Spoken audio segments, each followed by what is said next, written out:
Hello, Tensor friends. I started thinking about an exercise and it turned out to be a lot of fun. I wanted to show you. I started thinking about dot products and all the various ways you can do it.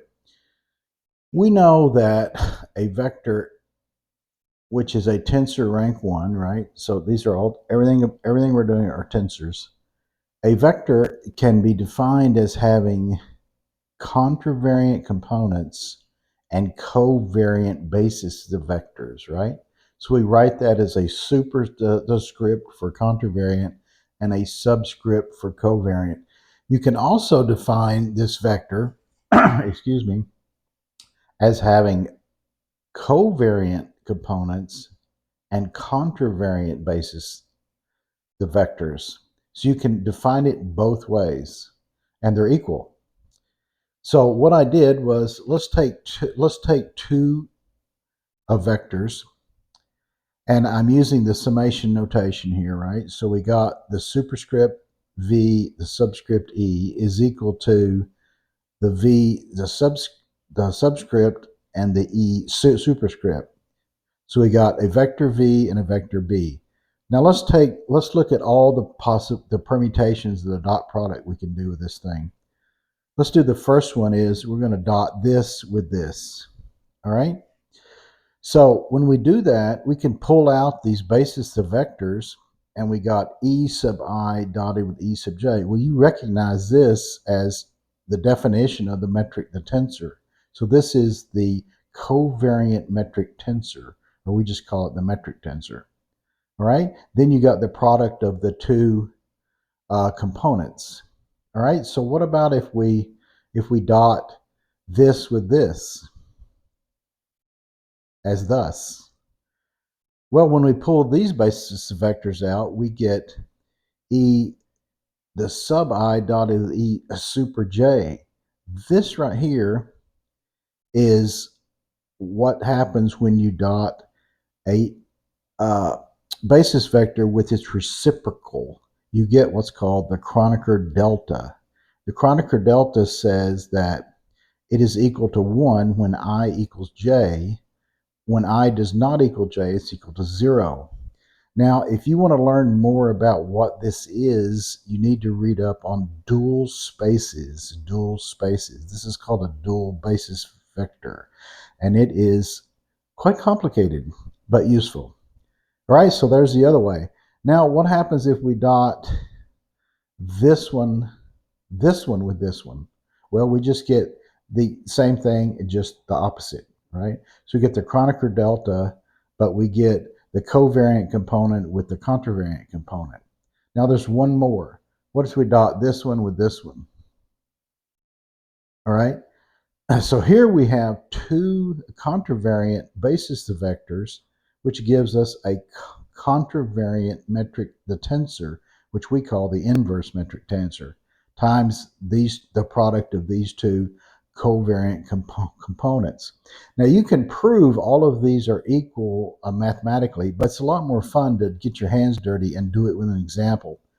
All right, I've shown this before, so I'm going to go through this very quickly. It is in my uh, the post of the deep dive into the metric tensor if you want to go through this very slowly. So we have a vector in polar, the coordinates are theta. Let me back up. The reason I'm not going to prove this by doing it in Cartesian the coordinates is because in Cartesian the coordinates, the contravariant and covariant components are equal. They're all the same. And the basis vectors, they don't change anywhere in the space. So there's no point in doing it because you just wind up with the same answer no matter what. But in this case, the basis vectors do change as you change around in polar the coordinates, all right? They change direction, and the theta changes length as well. So they do change.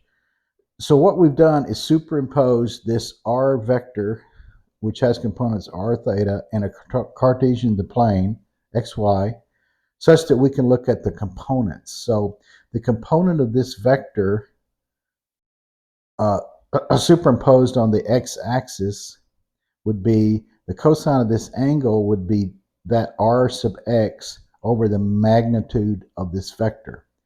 right? So when you see r, it means magnitude. And the sine is the opposite over the hypotenuse.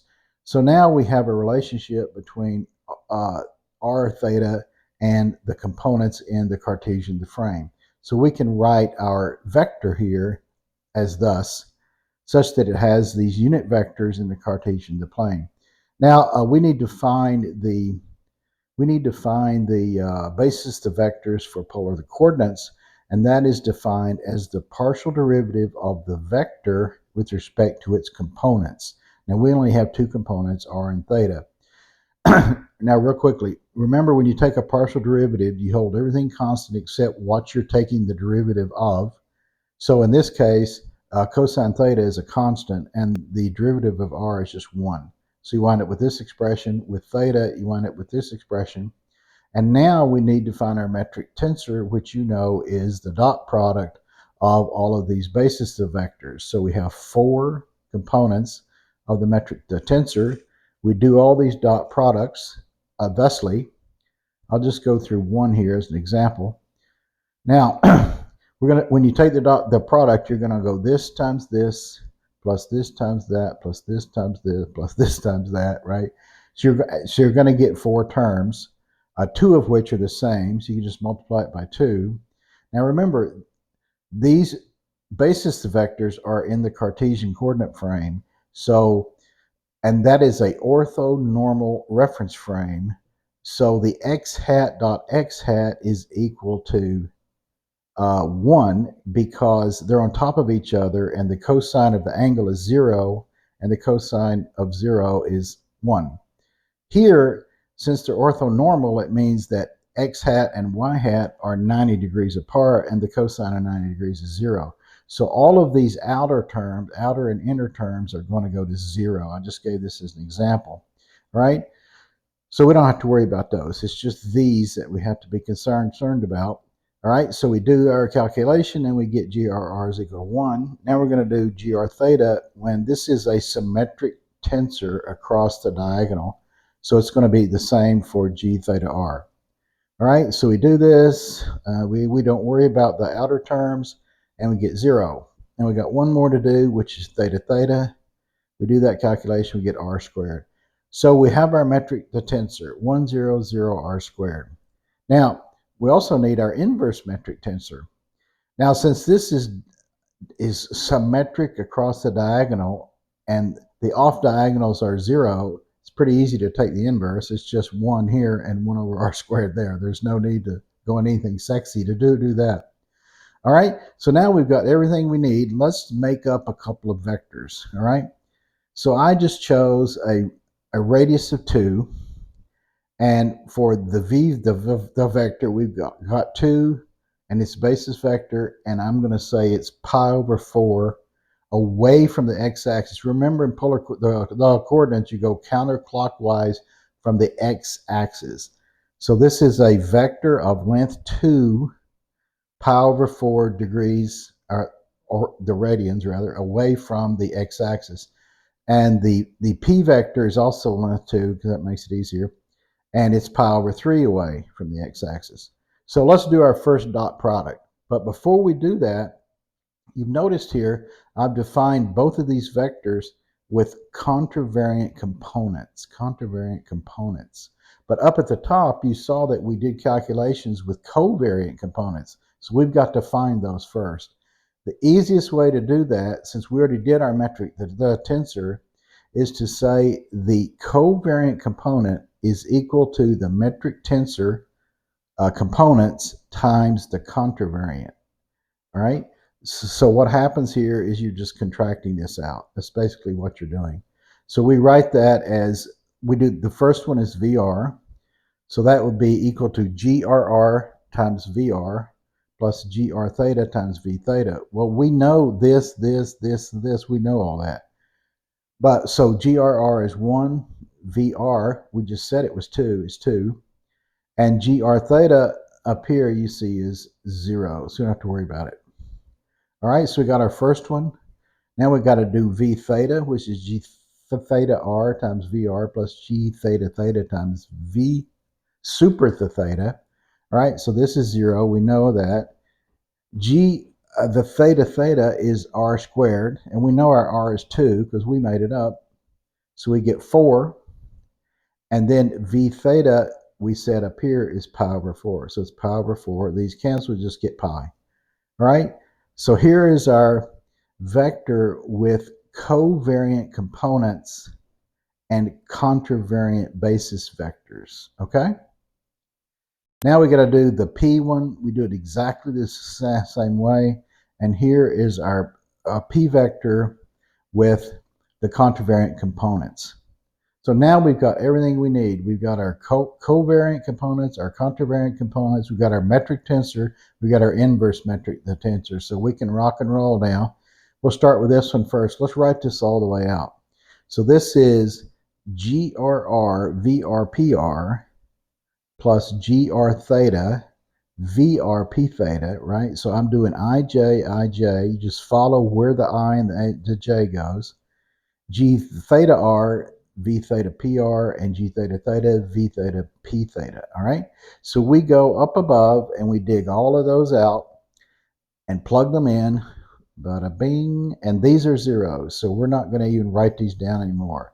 All these off diagonal elements for both the metric tensor and inverse are all 0. So I end up with 4 plus pi squared over 3, and I'm going to leave it like that because it's easy.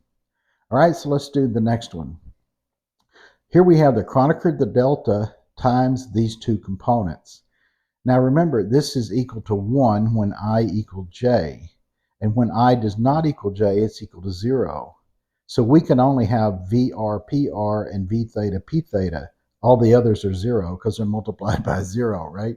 So we go up above, we dig those out, and sure enough, we get 4 plus pi squared over 3. It's the same thing here. All right, now let's do the other one, which is just basically the inverse of this one. And of course, we get the same answer. Now, for the very last one, we've got the inverse metric, the tensor, times these two covariant components.